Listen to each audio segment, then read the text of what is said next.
Welcome back to the Demystifying Self-Publishing Podcast. I'm your host, Alyssa, and today I am joined by Ben St. James. Ben, thank you so much for being here today. I'm really thrilled to have the opportunity to chat because you offer such a unique perspective as not only a book marketing consultant here at Tellwell, but someone who is actively an author within the space as well. So thank you so much for being here.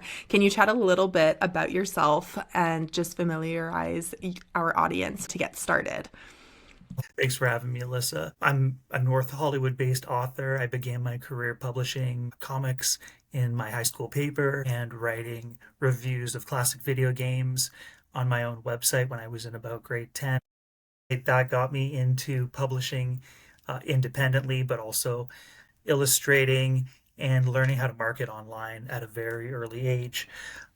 With Tellwell, I've worked with over 200 authors, including some TEDx speakers, Forbes contributors, Olympians in various marketing roles. Independently, outside of Tellwell, I've also worked with multiple Olympians as well who wanted to create all sorts of different published media. And additionally, I've also created cartoon mascots and logos for companies across Canada and the US. So it's a little bit about what I do as an author. I do children's books and also write screenplays as well and make pitch decks. So those are things that I love doing. I like to draw and I like to write.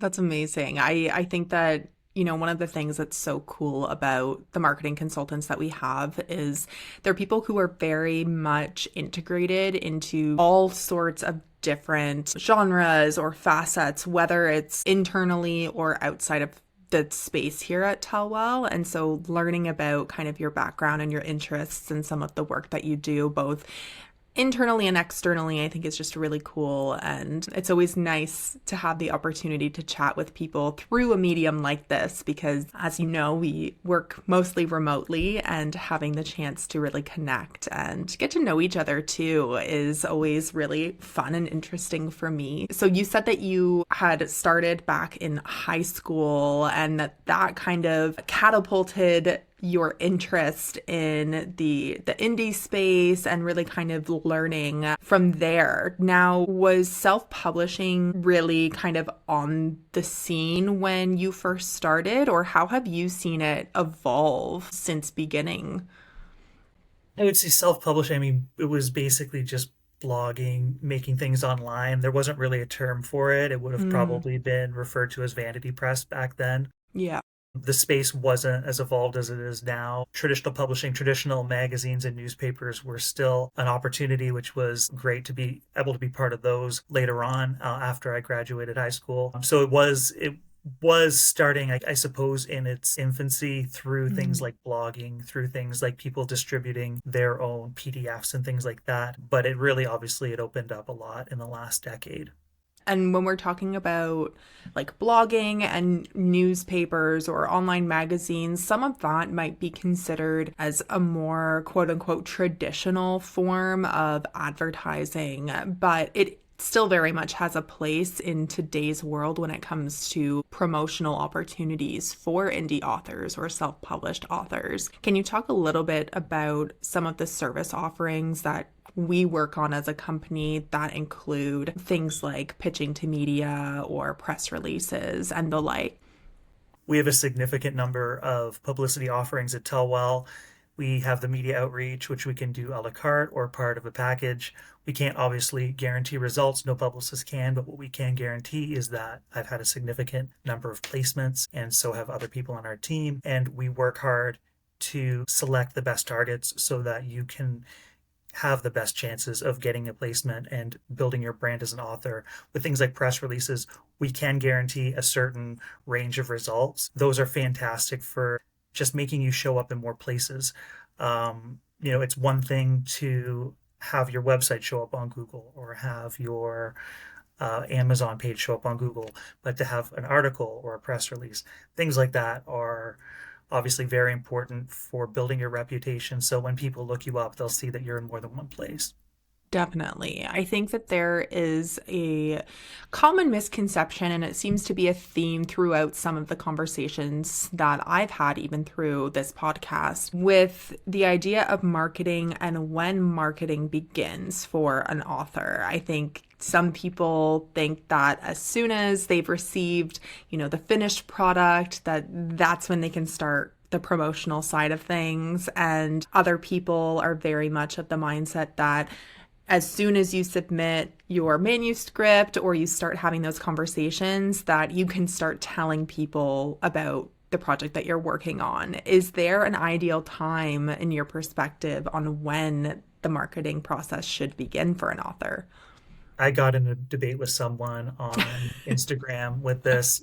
I use the example of, I'm not a huge fan of Beyonce, but she's one of the biggest stars in the world. She like drops these surprise albums. There's not a lot of pre-release hype. You don't see that with even films as much anymore. The people who are fans of a specific franchise, like X-Men, things like that, they're aware of the upcoming films in the Marvel universe. But usually when the product is available for streaming is when the advertising is going to roll for the bigger players. One thing, especially as an independent author, that you risk is if you're hyping your book, it's not available. Someone is interested, they see you on their news feed, then they click through. There's nothing for them to purchase. There's nothing for them to read. You really run the risk of losing that person because the internet moves so quickly and someone else is going to have that book or that content for them to click through on to satisfy whatever that want is. So I generally will guide people away from too much pre-release hype. I think you should double down once the book is available. Do you think that that includes things like building your brand as an author, or more so around the idea of actually promoting the sale of a book? Or are they kind of synonymous with each other? I think the more you can do to promote the book, the better. Obviously, you want to have your ducks in a row for how you're presenting yourself. And that's one thing with authors who have multiple projects. I think, having more than one book is something you can leverage in building your brand, having something available, at all times. If you have an upcoming book, like a follow-up, you can definitely leverage book one. As far as branding is concerned, I think, you know, a lot of people, I think, really need to focus on the branding of their books first and foremost, before their own personal branding. But obviously, personal branding is important too. That process starts really, I would say, before you even put the pen to paper, or so to speak. It's really important to know what you want to be doing. If you're someone who has a lot of different ideas and you're all over the place, it might seem like a good idea to do a memoir and then do a children's book and then do a nonfiction, and you might have wonderful ideas for all of those things, but you have to always keep in mind that if they read your memoir, they may not be as interested in your children's book, or if they like your children's book, they may not want to see you doing nonfiction. I'm not telling anyone not to do multiple books and multiple genres, but I am, going to let people know that it is harder to do that because you're essentially going to have to build three different audiences. I had an author who was a first-time author, first-time musician, first-time on social media, who wanted to do cross-promotion of a new song and a new book, and then the song to promote the book. And, I had to let them know that, people who like the song, might not be into books. People who like the book may not be into songs. And music is something that's particularly polarizing, and it's a lot easier to put people off with music than it is to win them over. So I would always, err on the side of caution with that. But the idea of, cross promoting, you're not Disney, right? Right. And that's the other thing too, is, when it comes to something like a song, and that kind of multimedia production, they're putting millions of dollars Hmm. into breaking these artists, and you don't want to spread yourself too thin. Again, I'm not telling anyone not to express themselves in different art forms, but I think the one thing new artists have to figure out, and new authors, is that you don't want to spread yourself too thin. You want to be able to double down and be able to be consistent. I look at social media and marketing like a workout. I had one author recently who really responded to that. They really liked the workout analogy, and to have habits around self-promotion, to have habits around keeping your audience engaged. And if you put too many things in too many places, it can detract. And I've I've released, animations and I've released video games at the same time to test market, what the click-through rate was. And, in that project, I found that I got a good click-through on both projects, but it wasn't clicking from one project to another. You could argue that that was me, that was the project, but you see so much on platform marketing on various platforms. If you think of your own habits, you know, do you find a movie and then go look for it on Amazon Prime? Or are you on Amazon Prime already and then you go through and you see the banner for a movie you like? And we know for certain types of streaming services, having that in-house promotion for their content is a big lead generator For for people sure. actually following through. So, you just want to you just position yourself in a way that you're not going to exhaust yourself. If you're a bundle of energy, maybe you can, but you have to really think of your end goals. If you're someone who's just trying to build, sort of like a general brand, and you're just trying to get as known as possible, maybe doing different streams will work. But even with people like, for example, Mr. Beast, who, have a burger brand, have clothing, things like that, ultimately, for the first leg of his career, he was a YouTuber and he expanded from that. I think you should focus on that one thing that's going to help you blow up. Then once you blow up, you can partition off. I've seen a lot of people chatting about the difference between trying to appeal to a niche market versus a very saturated market. And it kind of works similarly in that, the quality of the project and the quality of the way that you're executing some of the promotional aspects around it obviously count for a lot more than trying to take the same amount and spread it over a wider market that is more saturated. I think about things like targeted ads versus maybe an ad sampling that is wider and more generic. And on Facebook, for example, it maybe looks really impressive to put $20 a day down and see, oh, I can reach 1.2 million people approximately. But of those 1.2 million, how many actually fall within your target demographic that you're trying to connect with? Whereas if you take that same $20 and you're spending it on 200,000 people, that money is going further across a smaller audience than trying to spread it really wide across a larger audience. And so I think paying attention to who you are, who you're trying to connect with is really important. And thinking about an author who might be interested in multiple genres. I mean, J.K. Rowling had a book that was written under a pen name because she was so known and associated with Harry Potter that, of course, the transition from that into a different genre or different book altogether was maybe a little bit challenging for devoted fans of her original series. Do we see much of that trend with authors who have kind of established themselves in one capacity and then do kind of branch out using something like a pen name? Do we experience much of that? Not a ton of it, but I have seen it where people have like self-help books, they're public speakers and then they want to try fiction. Mm, But the content of their fiction may not be in line with what they're promoting as far as best practices for living your best life. mm, Because some fiction, if it's going to be entertaining, it might be rather sordid. So they do that to protect their reputation, mm. protection, and management. That makes sense for sure. So, you yourself are a children's author, as we chatted about a little bit already. What inspired you to begin in the world of children's literature as opposed to some of the other genres that are out there? If I'm really honest about it, it was something that I was pushed towards probably my entire life. I was told to make a Really? children's book since I was an actual child. Obviously, when you're a kid, you don't want to do kid stuff. You want to do more grown up stuff. And, eventually I was a teenager and I got to explore a lot of different mediums, but it's oddly enough, doing a children's book, getting a grant, got me discovered by a small press. And that sort of set off a huge adventure for me that also helped lead to Tellwell. So it's interesting when, usually, you've got to follow your heart, but maybe I would have gotten rolling sooner if I had have just listened to everyone else. I actually did do a more teen animation game project. And when I did that again, people told me, oh, you should make something for kids because the characters are so cute and everything's, really fun looking. And then, of course, as soon as I did a children's book, people turned around and said, oh, you should do something like a cartoon more for like teens and adults. I said, I already did that.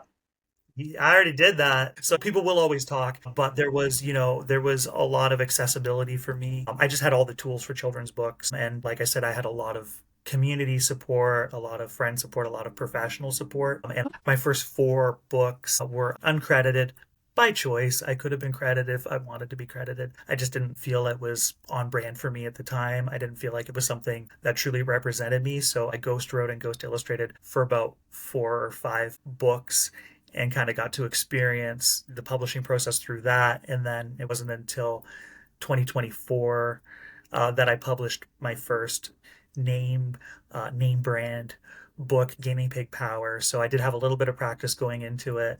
And of course, I had some different channels that could help make the release as much as, it possibly could be. I was very fortunate with the reception of Guinea Pig Power. I got a lot of support, and just having a few different sort of avenues to promote it was something I got to take advantage of. And of course, it helps build accountability for authors that I work with to see that I am an author, to see what I'm doing publicly, because it's one thing to say I'm a ghost writer, I'm a ghost illustrator, and I can't really show you what I did. That obviously I can understand where that doesn't inspire a tremendous amount of confidence. Hopefully I'm going to have some more animation credited to me in the future as well. Looking forward to that. We tell our authors all the time to get 50 reviews on your book. And it's one thing to get reviews if you have a small press behind you, although not every small press gets a great response on Amazon with their book. But it's one thing to have a team of people promoting a project that you're part of versus being the driving force and being the captain of the ship. So I thought I should put my money where my mouth is, so to speak, and actually do it myself with my connections and my community and my family, my friends supporting me without a company, because that's where I'm going to get the tips to really guide people on doing it themselves. It took me probably 5 or 6 months to get to that target of 50. And then once I got to 50, it was actually easier to get more, obviously, on top of that, and learned a lot about the ins and outs of how Amazon will grade the reviews, where they'll post them. They'll take ones from Amazon.ca and they'll put it on Amazon.com, and they'll take some from Amazon.com, put them on Amazon.ca, but they won't do that with all of them. I was at 49 and then I hit 50 with an international review. And then they took that one away and just kept it on that country website. And I had to go find someone else for Amazon.com. And of course, too, things like having bloggers and editorial reviewers. I got a couple of those that came through.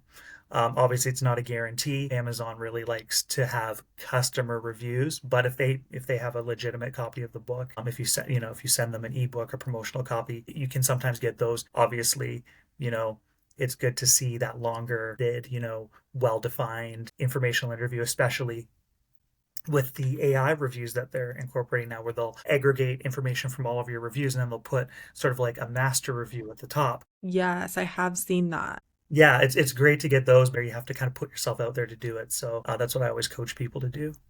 So chat a little bit about how you connect with people who are influential in this space, for example. So you mentioned connecting with bloggers or influencers and having those reviews come in from them. Where do you firstly find the influencers that you are pitching to, essentially, or sending a free copy to, and how do you approach them? I think the best tip for that is to be obsessed or be average. For example, if you want to be a children's author, but it's sort of a passing fancy of sorts, and you're not really into it, that's gonna kind of rear its head when you start promoting. Not everyone knows every influencer or outlet, but if your main focus is lifestyle influencers, and that's what you take in a lot of, you're going to get a lot of those in your algorithm. Whereas if you're looking for book bloggers, looking at other children's authors, things like that, you're going to obviously find stuff through your own queries, but also too, the algorithm will serve you up some great little tips if that's what you're looking for. So I say just really be involved in what it is you're doing and pay attention to what other people are putting out. And of course, follow different influencers. That's going to give you a better pitch if you actually know what they do. You also may find someone who's quite popular and say, I'm not actually a good fit for this person. I love what they're doing, but I'm not a good fit. Because ultimately, they really have to watch their interaction rates. They will take chances on people, but you want to provide value to them and you want to be a good fit for their audience. Absolutely. I think one of the points that you mentioned is the idea of actually getting involved within the community space that you want to become prominent within yourself. I think that there are oftentimes people who have their finished product and they're ready to start promoting it and they haven't done a ton of legwork leading up to that point, and to then kind of sit back and think that some of these opportunities might just fall into your lap or you might just happen upon them is probably a bit of a misconception in terms of the reality of that happening. So actually getting involved in the community and engaging and doing your research and building your custom algorithm for that community, I think is so important and such a great and insightful tip. And that's where things can fall into your lap. Mm, I was very fortunate. I got to headline an educational event, because I was putting bookmarks out and giving bookmarks to everyone. And then through the community, someone said, "Hey, you make books. So we have an event. We need a headliner for it." right. And they set everything up for me. I'm used to being very independent and doing a lot of legwork, and I was very fortunate to have an opportunity actually presented to me, and they even rescheduled around me, which I was not used to. It was really, really great, and that happened because I was active. Mm, It's an object in motion will stay in motion, and an object at rest will stay at rest. So the little things add up. Handing out bookmarks to families. I also was giving out a substantial amount of promotional copies of my book, which I know not everyone wants to invest in that, but that was a big part of my promotional campaign, was to just get my book out in my community as a gift. I happen to live with a community of tons of teachers, and I know that their classroom budgets aren't what they used to be. So giving books out to teachers and things like that, and bookmarks out for them to give to their classes, that's a great way of opening up opportunity. Also, it's goodwill definitely. and things like that can spread those positive feelings with people, can definitely help encourage people to bring opportunities to you and to give back to you. It's not always going to be one to one where I give this person a promotion copy of my book and then they're gonna invite me to this, but it could be you do that for someone and then one of their coworkers, the light bulb goes off or something like that. And anything that you can do obviously to stay active, posting regularly, it might not seem like news to you, but it is news if you're doing something for your book, if you're out doing a signing, if your book was accepted at a library, your social media, and your website and your online presence. You can look at it like a brand. You can look at it like an online store. You can look at it like your own magazine, your own TV channel. You can look at it a lot of different ways. But I like to look at it first and foremost as like an open sign. And if that sign's glowing, people know that they can come in. And so even if you're active and you're making waves in your community and things like that, if you're not, reporting it online, it might seem like you're inactive. It might seem like you've quit.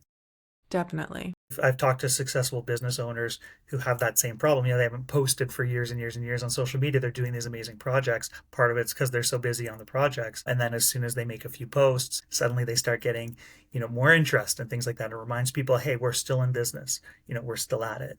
And the internet moves fast. A lot of people try things. There's a lot of quitters out there. So, you want to be reminding people what you're doing. Definitely. I think something else that is worth chatting about, because you have had a lot of tremendous success with Guinea Pig Power, is this idea that books that are self-published are perhaps less credible or less likely to receive things like awards or reviews. Can you chat a little bit about how your own experience through the awards process has contributed to the way that you approach some of our authors?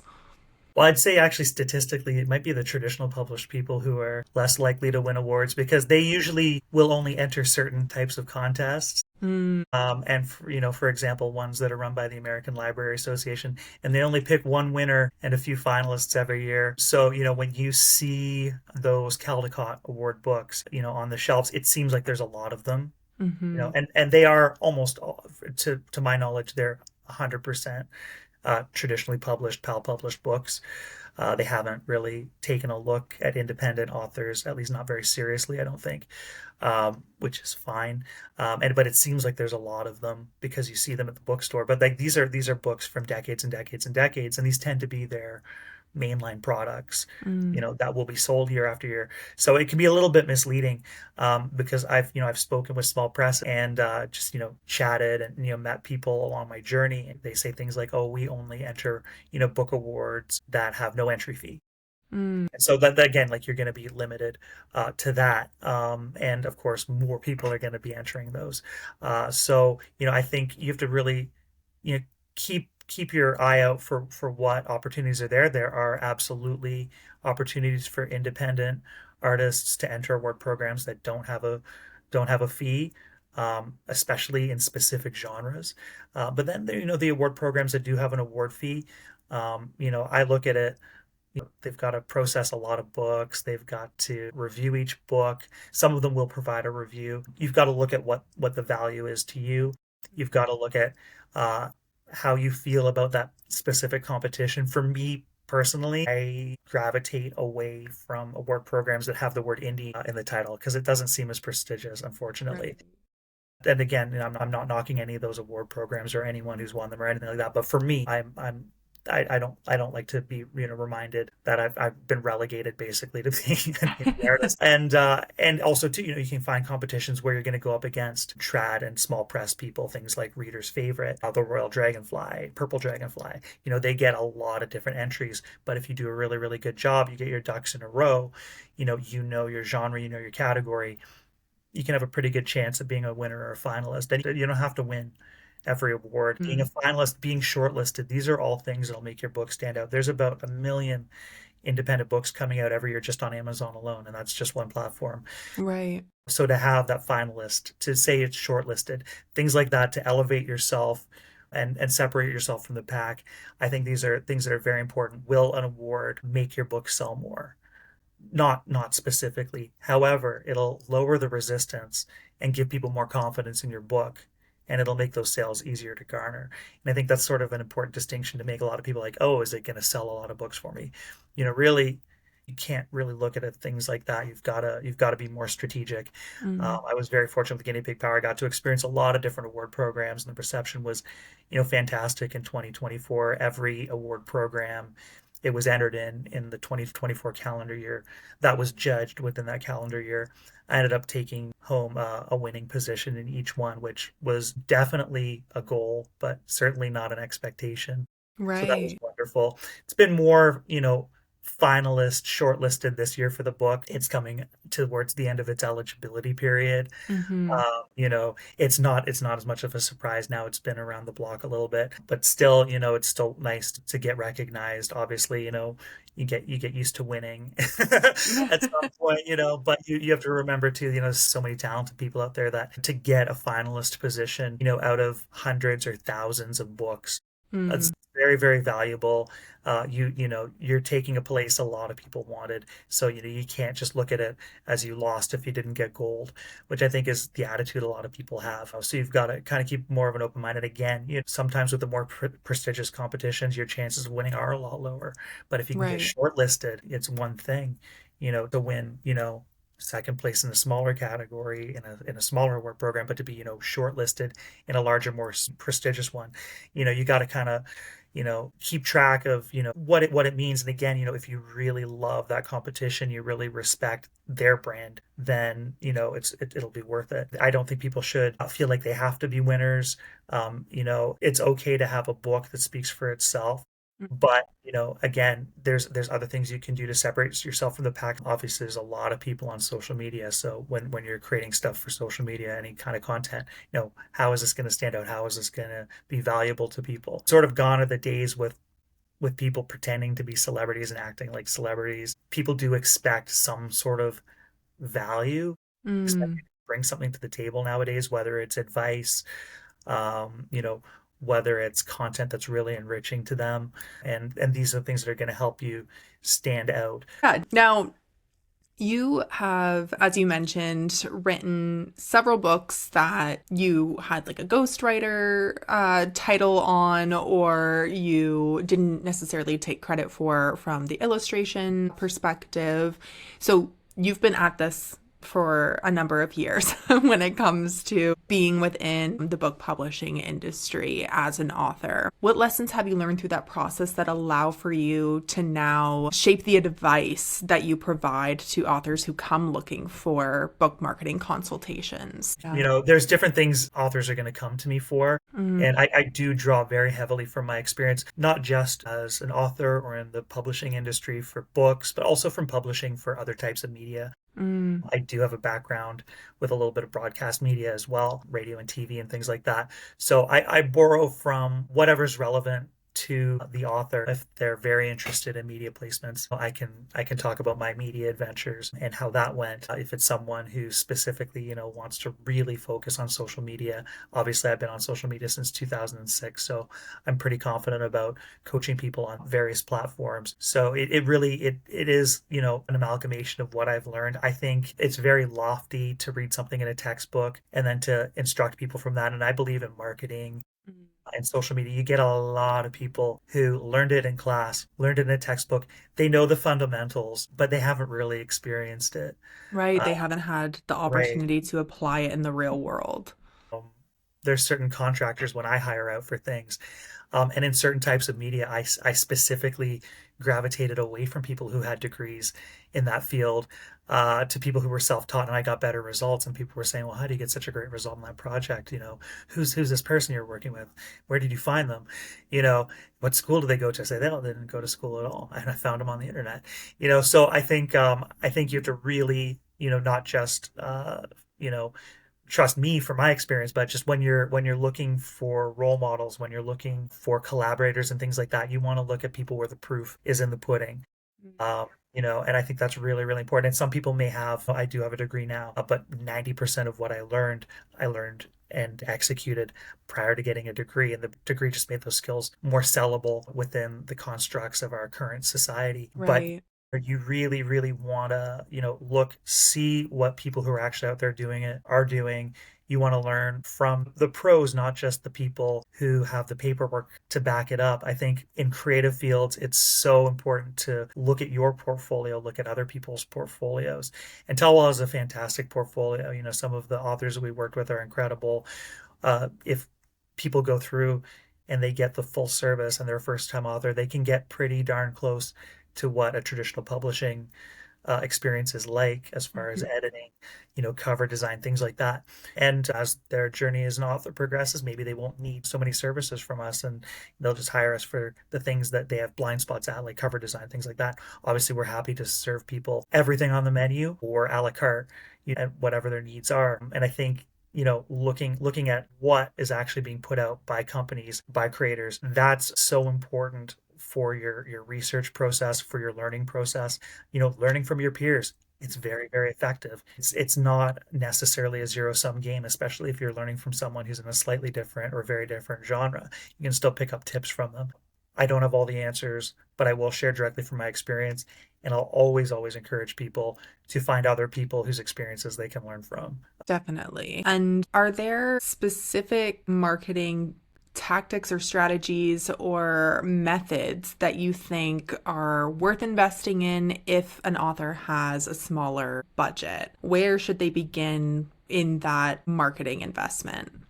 I think when it comes to investing in marketing, obviously you want your dollars to do the most work they can for you. I'm someone who's experienced doing an awful lot of organic grassroots marketing, getting great results from it. But I've also seen the benefits of running ads. I've seen the benefits of greasing the wheels, so to speak.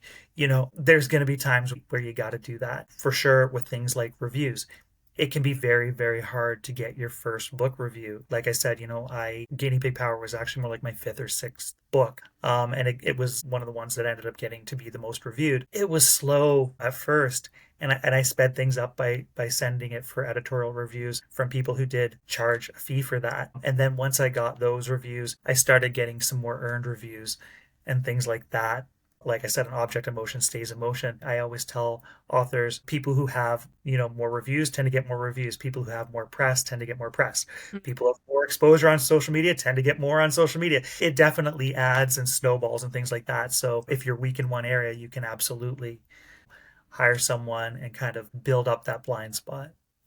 Got it. So essentially, where you're investing, almost like, if we're watering grass and in the one area, that grass is getting greener, greener, greener, and the other areas maybe a little bit lackluster. So where we are focusing our attention is typically where we are seeing momentum. So areas, as you mentioned, maybe like reviews, or social media or press. So in that case, it almost seems as though the investment part comes from maybe the end goal of the author. If they are looking to increase sales on Amazon or increase an Amazon ranking, then maybe reviews are the spot to invest that time, invest that money, versus growing the reputation on social media as an influencer within this space or as a thought leader, in which case maybe that's the area to invest some of that time and money. So that's or thinking of it as a supplement, you know what I mean? Like, right.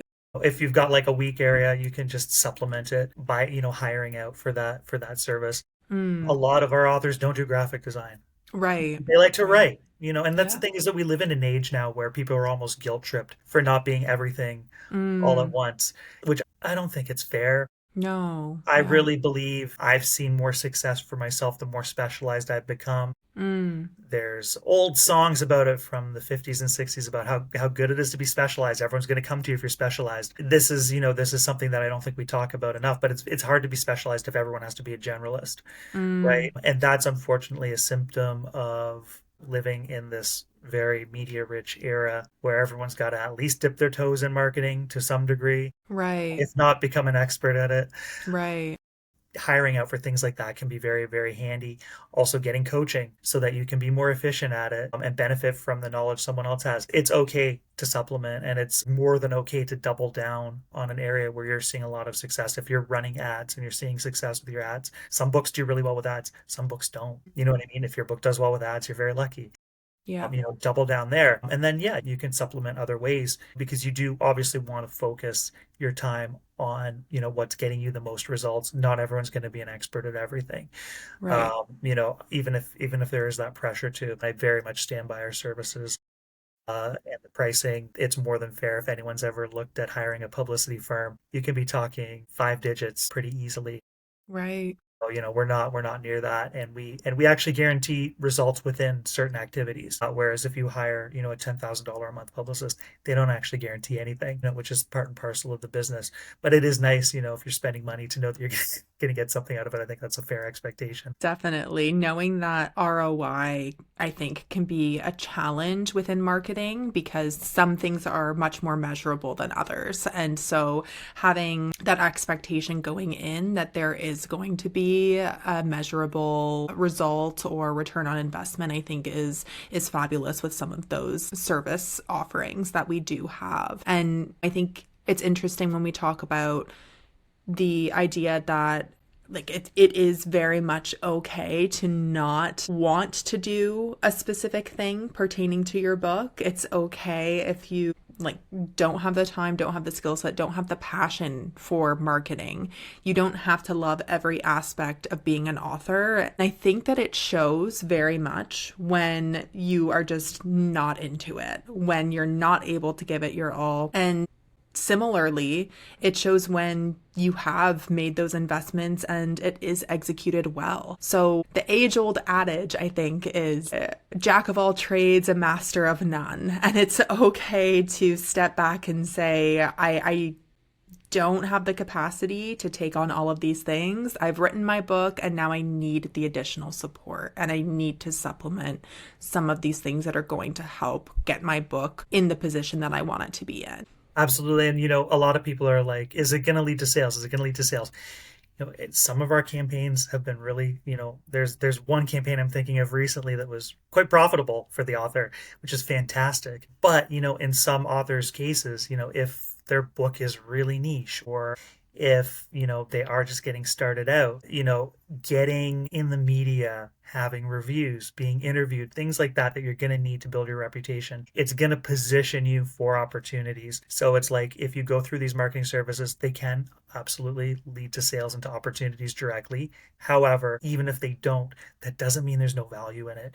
You really want to be pragmatic. Obviously, you want to make sure you've got a good team working as hard as they can on as many fronts as possible. But, you want to position yourself for opportunities. Like I said, by the time someone in my community saw I was an author, I already had lots of reviews. I had a few awards already, things like that. The momentum was rolling and they said, oh, hey, we've got this event. We need someone credible. So you're Right. building your resume, you're building like your press resume, your publicity resume, your brand, and you're making yourself qualify for more opportunities. It's going to be easier to get into stores. It's going to be easier to do events. It's going to be easier if you have some sort of a presence and some sort of a resume. And it can take years to build that. And as an author, no one will really seem to want to interview me. Right. And then it was, I think, over a year in before I got my first interview author. That was through a friend who saw what I was doing. And that was an earned media placement. And then, after that, I booked another interview. You see it, I think, for kids authors, the trad published ones, you usually see under their headshot on their bio page, they'll usually have 2 interviews. I wanted to get my second one. It was taking a while. With Tellwell, specifically the classic marketing package, we're going to get you at least 1 interview. We're going to get you at least 1 review. We're going to chase down some leads and media for you. We're going to do a press release. All these things that to do them successfully, it can take a lot of time to hire a marketing agency or a publicity firm for it. It's going to be really, really high priced. You can get that same level of experience, that same level of service at a very reasonable price. I've done a competitive analysis with some of our competitors, and I'm not saying this because I work at Tellwell, but I do really stand by our services. I wouldn't be on this podcast, putting my name on it if I didn't stand by them. There's a specific package that's very similar to what I do when I launch a book. And so of course I stand by that because it's, and it's building good habits. And again, deliverables where there are guarantees in the publicity realm, you're not going to get that very often. So these are very, very carefully curated packages that can be done in a relatively short time frame and done effectively and help make your journey easier for you. It's okay to get a leg up. It's okay to supplement. You don't have to do everything yourself. We just have one last segment here. It is the Plot Thickens, which is our user submitted question segment. If you are not currently, please give us a follow at Tellwell Publishing on Instagram and keep an eye on our stories because I do post the little question sticker and encourage listeners to submit questions for that week's podcast guest. Okay. So the question is, what is one mistake that you've learned from? The mistake that I keep making over and over again is with the formatting of my manuscripts going between multiple publishing formats. Obviously, Amazon and Lulu Press is a company I do my premium versions of my books with. And you'd think that an 8.5 by 11 book, or an 8.5 by 8.5 book would be the same size, for prints and cutting. But Amazon likes them to be a little bit wider. And I've repeatedly had differences in the margins and things like that. So I've always paid attention to what those specifications are, obviously going in and planning for it. But little things happen, especially going between different publishing partners. So, with my last book, Cowboy Cooper, I did have to adjust my cover, but I thought my interior layout, I was fairly convinced I was going to have to completely redo it and that it was going to need to be resubmitted. It actually went through first time, didn't have to change anything on it, which I was obviously very happy to not have to go through that extra effort. And it was very minor change on the cover. But, just minding, there will be differences along the way. Things can be done and they can be done well and they can be done within the specifications. There will be little things like that that come up on the publishing journey where you can do it correctly, you can do it within the specifications, but there can be little idiosyncrasies between different platforms. We do see that sometimes at Tellwell. It's very, very rare, and that will usually honestly come with books that have like a lot of photographs in them, where there can be differences with the color. Usually for the other books, it's pretty much it's ready to go. Obviously, our teams take care of those things. Again, a benefit of working with Tellwell is you've got the teams that have multiple templates, aren't just working off of one template. Really, that's what I need to do, is start working off of multiple templates. I'm still not there yet. I would rather just adjust my cover at the end of the day. And things like that where, like I said, I've been part of publishing, like 7 or 8 books outside of Tellwell, just on my own, working with my own clients, obviously with the publisher that I was partnered with for a long time, my own books. And still, when it comes to the time to get that cover uploaded, I usually have a problem. And I've learned to mitigate it as much as possible. Another thing with children's books, there's certain things that people want to see in the layouts. They're not mandatory. Obviously, nothing is, but I've learned how to optimize my layouts a little bit more. Amazing. Well, thank you so much for being here today and for sharing your experience from both the perspective of a children's author as well as an experienced book marketing consultant within our team, and a very valued one at that. For those who are listening, please be sure to subscribe on Apple Podcasts, Spotify, or wherever you listen, or you can check out the full video on YouTube. We will see you in the next one. Bye.